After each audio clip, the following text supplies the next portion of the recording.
दोस्तों नमस्कार, मैं श्री राजेश इंडोलॉजी के सत्र में आप सबका स्वागत है। आप रोजाना आसपास के देश की घटनाओं की वीडियो देखते हैं। जियोपॉलिटिक्स से जुड़ी अन्य महत्वपूर्ण घटनाओं पर वीडियो आपको हमारे चैनल पर मिलता है, लेकिन आज कुछ बात अलग करते हैं। दरअसल जरा कल्पना कीजिए, एक ऐसा शहर जहां हर कोना शीशे सा चमकता हुआ, वहां 100% रेन्यूएबल एनर्जी हो और आम लोगों की तरह रोबोट की चहलकदमी हो, अत्याधुनिक तकनीक से सुसज्जित, एनवायरमेंट फ्रेंडली एक ऐसा स्वप्निल शहर। जी हाँ, हम उसी स्वप्निल शहर की बात कर रहे हैं जिसे सऊदी अरब में बनाया जा रहा है। नाम है नियोम सिटी। यह नियोम सिटी एक ऐसा शहर है जो भविष्य के सपनों को पूरा करने का दावा करता है। लेकिन सवाल है कि क्या सऊदी अरब के प्रिंस मोहम्मद बिन सलमान का यह सपना अपना हो भी पाएगा, या फिर यह परियोजना भी दुनिया की दूसरी अन्य परियोजनाओं की तरह अपने निर्धारित समय सीमा को लांघती फलांगती रहेगी।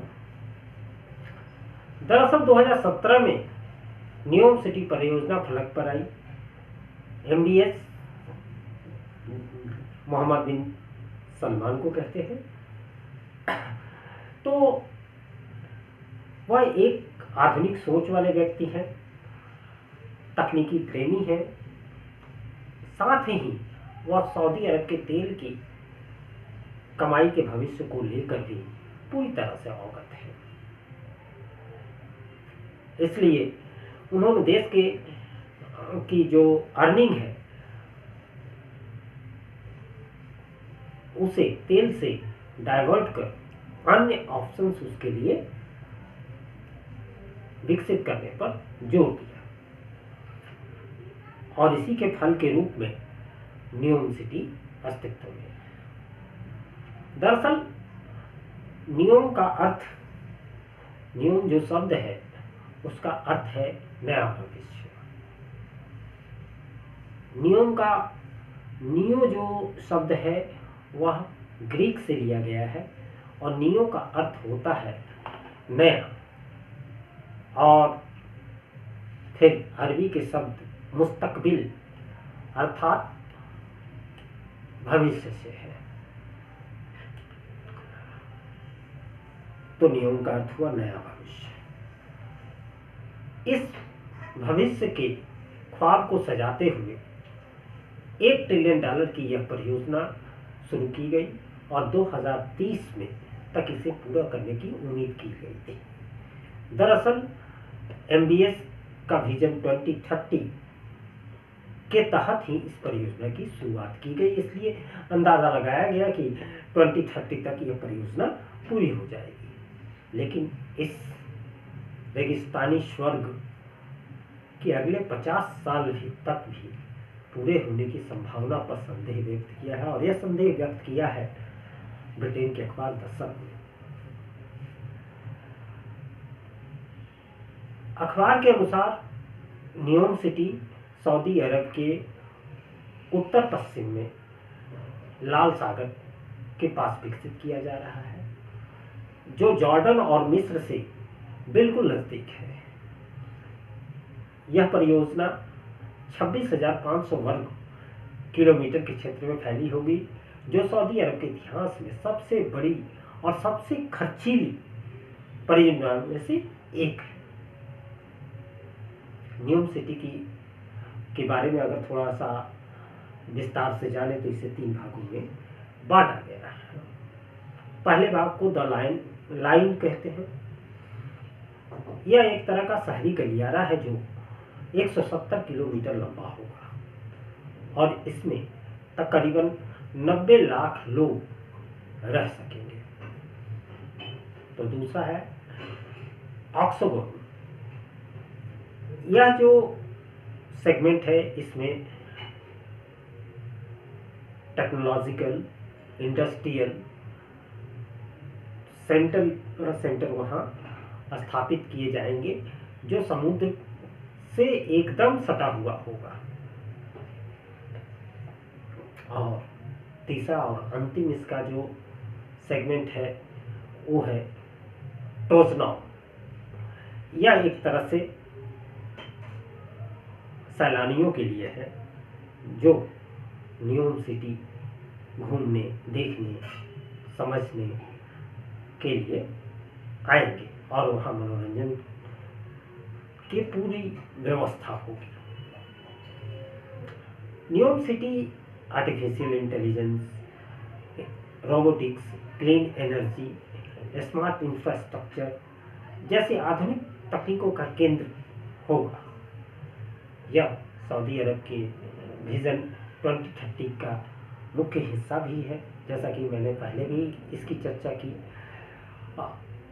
इसमें देश को तेल आधारित जो अर्थव्यवस्था है सऊदी अरब की, उससे हटाकर इसका एक तरह से कहा जाए तो आमदनी के जो जरिए हैं उसका विविधीकरण किया जा रहा है।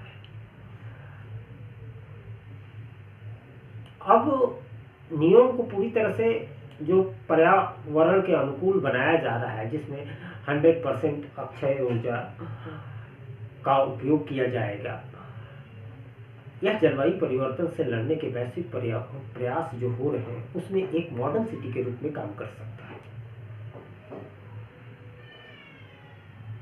वैश्विक व्यापार, फाइनेंशियल हब और टूरिस्टों को अट्रैक्ट करने के लिए इसमें ऐसे केंद्र बनाए जाएंगे जो इन सभी उद्देश्यों को पूरा करता हो। क्योंकि यह 3 उपमहाद्वीपों एशिया, यूरोप और अफ्रीका के बीचों बीच है, जिससे इन 3 महाद्वीपों के लोगों के लिए एक सेंटर पॉइंट के रूप में उभर सकता है। इस परियोजना को पूरी तरह से तैयार होने में, जैसा कि दर्शन अखबार ने कहा है कि 50 साल से अधिक का समय लग सकता है। इसकी विशालता, इसकी महत्वाकांक्षी स्वरूप जो है, इसकी वजह से यह समय लगेगा, लेकिन यही इसकी चुनौती भी है। इसके विकास के दौरान कई चुनौतियां उभर कर सामने आई हैं। इनमें फाइनेंशियल जो चैलेंजेस है वो तो है ही, उसके साथ तकनीक की चुनौती है, सामाजिक और राजनीतिक जो मसले हैं वो है, इन्वायरमेंट की समस्याएं हैं और जो ग्लोबल पॉलिटिक्स है वह अपना इसमें काफ़ी रोल अदा कर रही है। एक टाइमलाइन है, उसका मैनेजमेंट है, इस तरह की कई जो दिक्कतें हैं वह इस न्यूयॉर्क सिटी के लिए एक चुनौती बनके उभर रही है। आइए एक एक पर उन पर बात करते हैं कि कैसे ये चुनौतियां खड़ी हो रही है और इससे कैसे पार पाया जा सकता है, या एमबीएस इससे क्या पार पा पाएंगे। अगर हम फाइनेंशियल चैलेंजेस की बात करें तो इस परियोजना पर तकरीबन $1 ट्रिलियन की लागत का अनुमान है और सऊदी अरब के लिए यह ठीक है, सऊदी अरब एक अमीर मुल्क है, बावजूद इसके किसी एक परियोजना पर $1 ट्रिलियन का निवेश कोई कम भारी निवेश नहीं है। इस तरह की बड़ी परियोजनाओं में वित्तीय प्रबंधन की जो जटिलताएं हैं वो तो होती ही है, लेकिन इसके साथ इसमें एफडीआई की भी आवश्यकता होती है, जबकि नियोम सिटी के इस प्रोजेक्ट में जो एफडीआई है वह देखा जाए तो काफ़ी कम है। और अब तक जो चीज़ें सामने आई हैं उनमें सबसे अधिक जो निवेश हुआ है वह सऊदी अरब का खुद का निवेश है। एफडीआई कोई उल्लेखनीय उसकी मौजूदगी नहीं दिखती है। अगर इस बीच जियो पॉलिटिकल घटनाक्रम कुछ ऊपर नीचे होते हैं या फिर कोई आने वाले समय में सऊदी अरब के तेल की कीमतों में गिरावट आ जाती है, कुछ ऐसा कुछ हो जाता है, तो फिर इस परियोजना के लिए एक बड़ा फाइनेंशियल चैलेंज आ खड़ा होगा, क्योंकि सऊदी अरब की पूरी अर्थव्यवस्था एक तरह से तेल के निर्यात पर टिकी है और जियोपॉलिटिकल जो सिनारियो होते जा रहे हैं हमेशा कुछ ऊपर नीचे होता रहता है। ऐसी स्थिति में अगर तेल की मांग कम हो जाती है तो फिर सऊदी अरब के लिए ये कम चुनौती नहीं होगा। दूसरी तरफ अगर बात करें जो तकनीकी चुनौतियां उनकी, तो नियोम सिटी एक स्मार्ट सिटी तो है ही, और इसमें एक तरह से यह टेक्निकल इनोवेशन का एक केंद्र बन रहा है, जिसमें artificial intelligence, robotics, smart infrastructure जैसी चीज़ें होंगी। लेकिन इन अत्याधुनिक तकनीकों को बड़े पैमाने पर एक तरह से इंटीग्रेट करने या कंसोलिडेट करने की जो प्रक्रिया है वह जटिल हो जाएगी और यह समय साध्य भी होगा, खासकर तब जब तकनीक में रोजाना एक तरह से कहा जाए कि पल प्रतिपल तकनीक विकसित होती जा रही है दुनिया में। ऐसे में उसके साथ अपडेट होना नियम के लिए एक चुनौती तो होगी। साथ ही साइबर सुरक्षा यह एक सबसे जटिल और दुनिया की सबसे बड़ी एक समस्या बन के उभरी है, और साइबर सुरक्षा जो है उसके तकनीकी ढांचे को सुरक्षित रखना, फिर उसमें नए नए सुरक्षा के उपाय करना, यह एक निरंतर प्रक्रिया है और इस निरंतर प्रक्रिया को कब तक अपडेट रखा जा सकता है यह भी एक सोचने वाली बात है। अगर बात करें सऊदी अरब में सामाजिक और राजनीतिक की, तो एक बात है कि सऊदी अरब राजशाही शासन व्यवस्था है, वहाँ डेमोक्रेसी वगैरह का कोई चक्कर नहीं है। बावजूद इसके वो जो लाल सागर के तटीय इलाके हैं वहाँ हुबैतात जनजाति के लोगों की आबादी है जिन्हें विस्थापित किया गया है, और अभी उनको विस्थापित करने का सिलसिला अभी चल ही रहा है, और इसकी वजह से एक तरह से वहाँ विरोध है। डेमोक्रेसी में तो लोग धरना प्रदर्शन इत्यादि करते हैं, लेकिन वहाँ ऐसा कुछ बड़े पैमाने पर होता हुआ तो नहीं दिखता। लेकिन यह विद्रोह इस तरह का है कि इसमें कई मानवाधिकार संगठन जो है वह कूद पड़े हैं, और यह सऊदी अरब की छवि के लिए घातक साबित हो रहा है। फिर जनजातियों के अलावा सऊदी अरब एक सुन्नी मुस्लिम बहुल क्या मुस्लिम राष्ट्र है, और वहाँ की जो मजहबी रवायत है वह कई अड़चने पैदा करता है। न्यूयॉर्क सिटी का विकास अत्याधुनिक और उदारवादी समाज के मॉडल पर किया जा रहा है। जो सऊदी अरब की पारंपरिक और एक तरह से कहा जाए तो रूढ़िवादी समाज है, वह अपने मजहबी मान्यताओं पर टिका रहता है और उससे मेल नहीं खाता। इससे समाज के एक वर्ग में भीतर ही भीतर असंतोष पैदा हो रहा है और आगे भी हो सकता है। जिस तरह सऊदी प्रिंस MBS अपनी एक कोशिश में लगे हैं कि पूरे समाज को रूढ़िवादिता से मुक्त कराया जाए, लेकिन वहाँ ऐसी ताकतें भी, ऐसे समाज भी जो रसूख वाले हैं, जो रूढ़िवादी परंपराओं में बहुत ज़्यादा यकीन रखते हैं, और उनके साथ डील करना MBS के लिए एक चुनौती है, क्योंकि हर चीज़ ताकत के बल पर,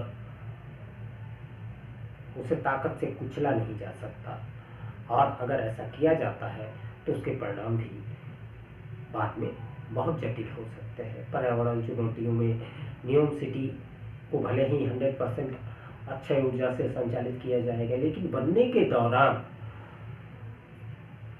जो पर्यावरणीय संकट खड़े होंगे उसका निपटारा कैसे हो, इसके लिए अभी तक कोई ठोस उपाय दिखता नहीं है। ना नियोम सिटी की तरफ से इसके बारे में कुछ बताया गया है, ना ही MBS इस परियोजना की जब बात करते हैं तो उसमें उनके द्वारा कभी कुछ इस तरह की बातें कही गई हैं।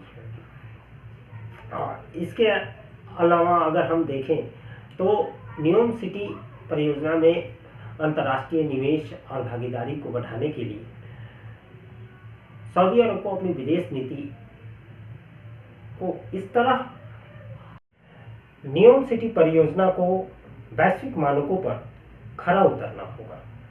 सऊदी अरब को वैश्विक मंच पर अमेरिका, चीन, यूरोप जैसे अन्य आर्थिक शक्तियों के साथ प्रतिस्पर्धा करनी होगी, जो पहले से ही साइंस और टेक्नोलॉजी के क्षेत्र में, इनोवेशन के क्षेत्र में पहले से ही इस क्षेत्र में अग्रणी है। नियोम सिटी परियोजना सऊदी अरब के आर्थिक, सामाजिक और पर्यावरणीय विकास के लिए एक बड़ा कदम है। हालांकि यह कई चुनौतियों का सामना कर रही है, जिसका कि हम लोगों ने पूरे वीडियो में जिक्र किया। परियोजना की सफलता के लिए इन चुनौतियों का सामना करना, चुनौतियों के समाधान निकालना, ये सबसे महत्वपूर्ण है। अगर ये चुनौतियां सही तरीके से निपट जाती है तो नियोम सिटी सऊदी अरब की वैश्विक स्तर पर एक प्रमुख आर्थिक और तकनीकी केंद्र बन सकता है और दुनिया को एक अत्याधुनिक बिजनेस हब और टेक्नोलॉजिकली साउंड एक शहर मिल सकता है। उम्मीद है आपको यह वीडियो अच्छा लगा होगा। वीडियो अच्छा लगा हो तो लाइक जरूर करें, अपने दोस्तों के बीच साझा करें और साथ ही बेल आइकन को दबाकर चैनल को सब्सक्राइब करें। नमस्कार।